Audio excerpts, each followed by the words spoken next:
Thanks so much for joining us at Carrow Road ahead of tomorrow's fixture against the Republic of Ireland. Pleased to be joined by Sarina Wiegman and Lauren Hemp, who's making a return back to Norfolk. Anton, we'll begin with you. Hi Sarina, hi Lauren. Hello. Nice to see you.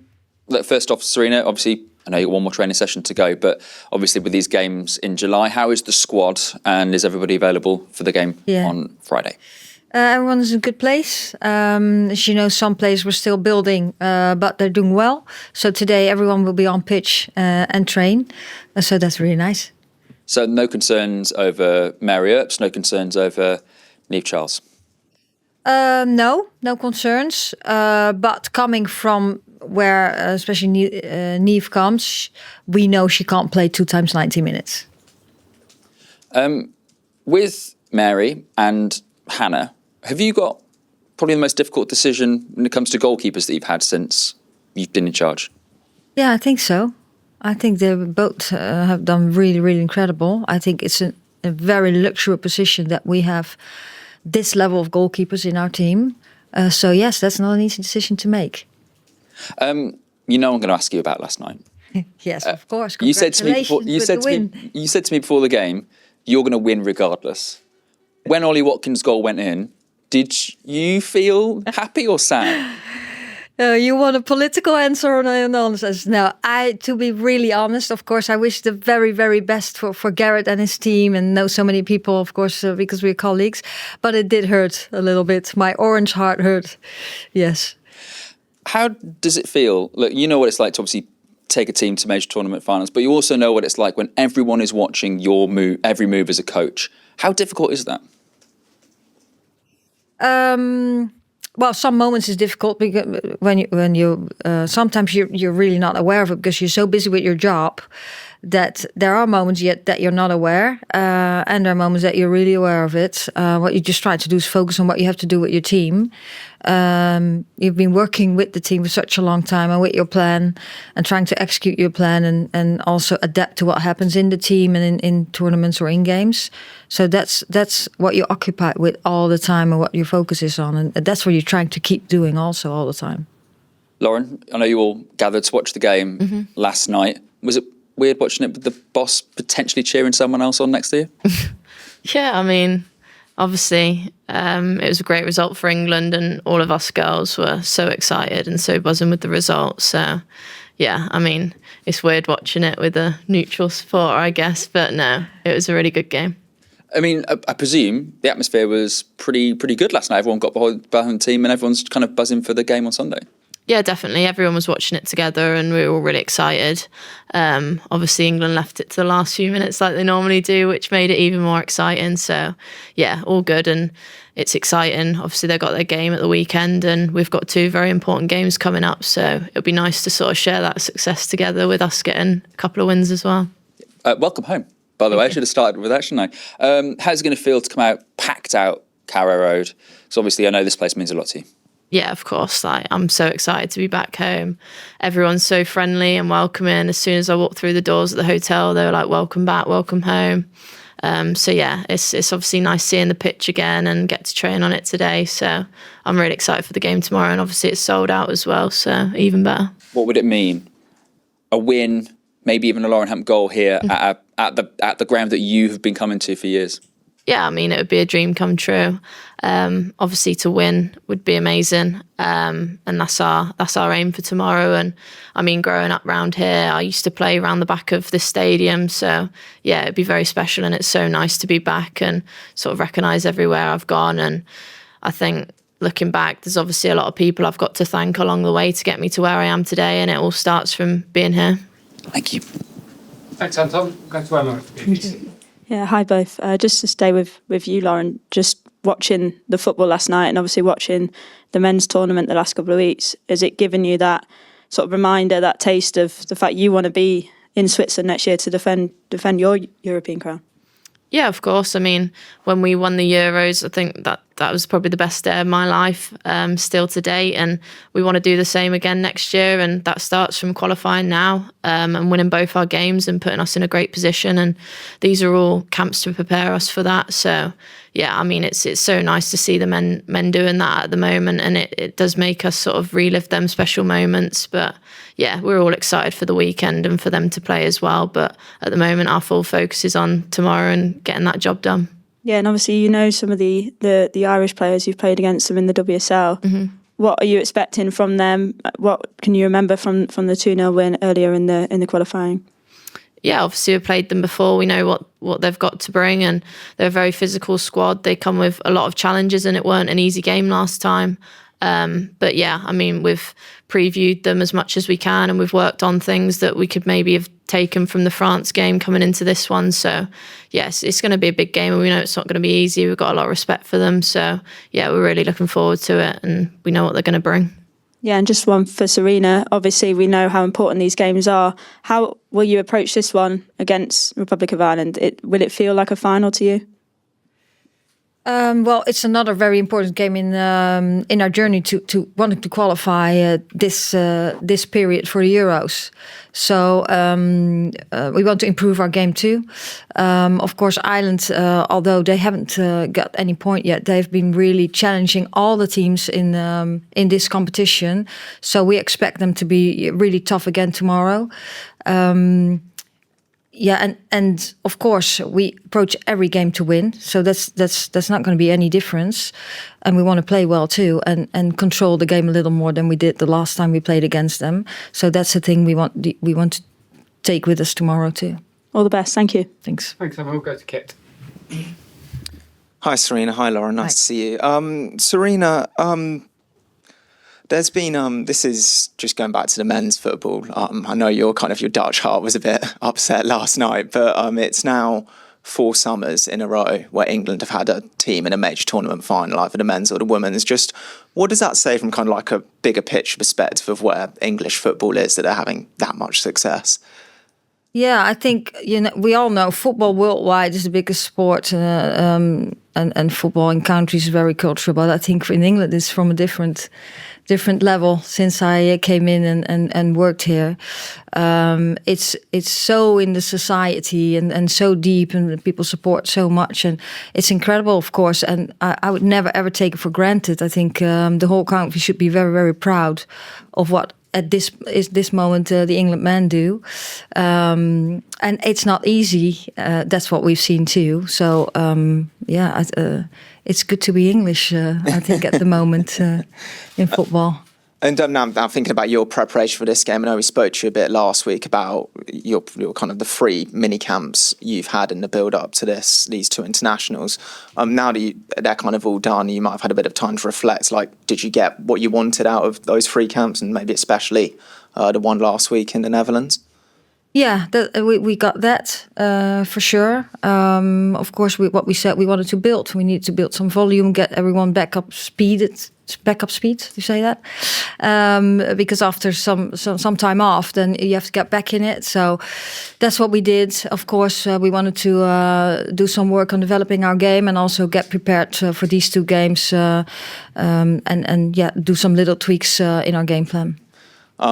Just the one thing, like when I think back at least to the game against Ireland in April, was in the second half, Megan Campbell's long throws for Ireland seemed to cause England a little bit of problems. Yeah. So you've been doing any kind of specific preparation? Yes, we did. Stop those this time. Yeah, it's a absolute something different that she can bring to the team with those throw-ins. I would say they're almost more dangerous than the corners. So yeah, we prepared for that. So we better keep the ball on the pitch in between the white lines when we're on our own half, or when it goes out, it's our ball, not theirs. Is there anyone in training that can maybe throw it that far? No, we cheated a little bit on that. So she came inside a little more. Good stuff. Lauren, nice to see you. I just wanted again to go back to obviously the game last night, and now we've got England in their first men's Euros final on foreign soil. They're trying to become the first England men's team to win the Euros, but obviously we have had a women's team win the Euros before. Would you have any advice for the team going into Sunday? I don't think they need any of our advice, to be honest. Obviously, they're on a journey themselves, and they know what's needed to win. They're all very experienced players, and they've done this many a times, and loads of them players have been in Champions League finals. many a different finals, so I don't think we need to give them any advice, but obviously we're all rooting for them and we wish them the best of luck going into the weekend. So, Sarina, can I just chat with you? Similar question. Any advice?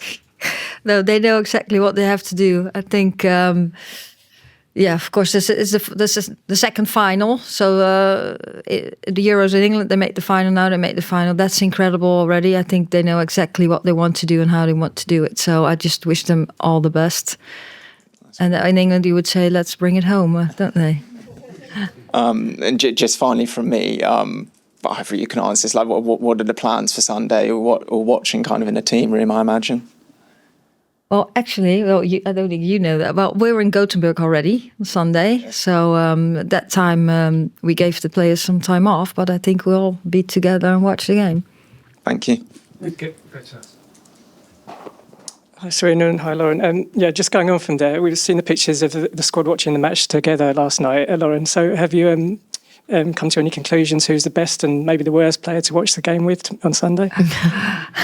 I feel like everyone's all pretty level-headed, to be honest. Like, I mean, we've been in high-pressured situations before, so I feel like we're all very level. But I think you've seen on photos that Ella Toon and Millie T were sort of expressing their joy a lot more than some of us. But I mean, we're all very excited for them, and we're all, can't wait for the final.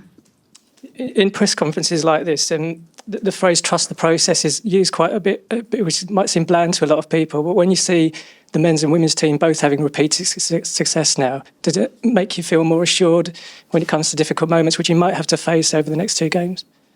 Yeah, I mean, like I said, we're all sort of experiencing high-pressure games. We know what it takes to win, and we've all been on the losing team before, and we know how much it hurts. So, I think you can see everyone's desire to want to win. And it's been very competitive in training the last few weeks that we've been in. And, so, I mean, we're looking forward to the game tomorrow, and obviously we want to win like usual. And, it's nice to obviously see the men's team doing so well as well. And, the success that they're getting is incredible as well. For Sarina, everything in qualification is likely to come down to the head-to-head with Sweden. So in some ways, the result tomorrow might not matter. So in a way, is it hard to not hold something back for Tuesday's match? Or does the fact that you play a local rival like Ireland mean that's irrelevant?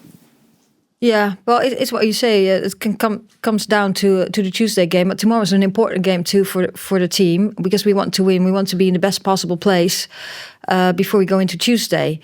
And although dependent on the result of the other game, it's so close that we can still top the group too. So that's our approach. Tomorrow we want to win the game, and hopefully then there's a good result for us. That Tuesday going for another great result. And hopefully be in the best possible position then. Thanks, Sarina. Best luck tomorrow. Yeah, we'll just go behind. Lovely. Jack, BBC Radio Norfolk. Lauren, I'm obviously going to aim a couple of questions at you. North Walsham's just down the road. You had to leave to become an England international. How much does it mean to you that Carrow Road will be packed out for a women's game tomorrow? Yeah, it's very special for me. I wasn't surprised when I seen it sold out with not very long. I mean, I've been here before with a packed out Carrow Road, and the atmosphere's been incredible. So I'm looking forward to hopefully that being the same tomorrow. North Walsham holds a special place in my heart. So does Norwich as well. It's where I grew up, and like you said, I had to move away from home at the age of 16 to sort of chase my dream of being a professional footballer. But now it's amazing to be able to come back and see how many girls football teams there are that weren't there when I was younger. And hopefully there'll be many little Lauren Hemps around there tomorrow. Someone else who had to do that was Flo Allen, a very good friend of yours. She throughout the World Cup last year, she said she was texting you and making sure. How much of a relationship do you have with Flo? Yeah, she's a great friend of mine. We grew up together. We moved to Bristol, and I lived with her for 2 or 3 years, which was nice. And it was great to share the journey with a fellow person from Norwich. And she's moved on to other things now and seems to be doing incredibly well at that. So it's nice to have shared the journey with her. Going back to that World Cup last year, I spoke to some of the North Walsham Angels team who obviously really look up to yourself. They said you are the best ever sports person from Norfolk. How does that feel, carrying that weight on your shoulders? I mean, it's nice to have that. I mean, there's so many incredible people who've come from Norfolk and gone on to be successful. So yeah, I'm sure there's others who could take that as well. But yeah, it's nice to be a role model, and that's one of our aims. Obviously, we want to show girls that it's possible to chase your dreams and be anything that you want to do. And yeah, it's nice to hear that from people that, yeah, I'd like to sort of be known as that. And Sarina, playing at Carrow Road, it's a good stadium, isn't it? Yeah, it's nice. I just went in. We played it once before when we did the Arnold Clark Club against Spain. And it's nice to be back. A little warmer now. The pitch looks really good. So, yes, I'm really looking forward to tomorrow when it's sold out. And hopefully we can have a very nice game and give everyone a very good evening. Thanks very much. We'll take a final question. Just across the week. Thank you. Thank you, guys. David Kelly from the Irish Independent in Dublin. Just a couple of small ones. Just Sarina, yourself, as a representative of women's football, it's been a very dark week in Irish football. I'm just wondering what your comments on are on another shameful episode in terms of a previous history in one of the leading countries in world football. Yeah, you're talking about the investigation of the abuse. Yeah, of course, that's very, very sad that it happens. And yeah, if that's the case and it comes from the investigation, of course, that's very unacceptable, and it's good there's attention for, and that in the future things like this will not happen again. And just briefly from both of you, compared to the game in Dublin, it seems based on Saint Etienne, you're playing a quicker game now. I mean, Dublin, you did dominate the first half, but it seemed to be a very kind of slow build-up, possibly because the Irish were defending deep. Is that fair to say that possibly we might see a different kind of emphasis from England tomorrow in terms of quick, purposeful, direct play? Well, I think we start really well in Ireland. I think we could have scored 3 goals before we went into halftime. Ireland did some different things than they did in the second half. Over the last games, they also again did some other things also in shape. What we were focusing on is that yes, we want a quick game, we want a good start and a quick start, and hopefully, of course, we're going to search for a quick goal too, and then keep up that level. This is when we started this press conference. We want to dominate the game, and not only for 45 minutes, but for a longer period of time, despite what our opponent is going to do against us. And just also 1 minute. No McCabe, obviously, so that takes away a lot of the left side, and no Kira Caruso, which has been their primary either target woman, or they have permed one up front with her at times. Didn't work at home with Sweden. What are you expecting in terms of I suppose, tactics and approach? Yeah, well, we prepared for everything, as I just said. So they played in different shapes, and we know what they did over the last couple of games. We're prepared on that, and then we put our own style of play against that, and hopefully we can dominate the game. That's absolutely what we want. Thanks so much. We'll see you tomorrow evening. Thank you. Thank you. Thank you.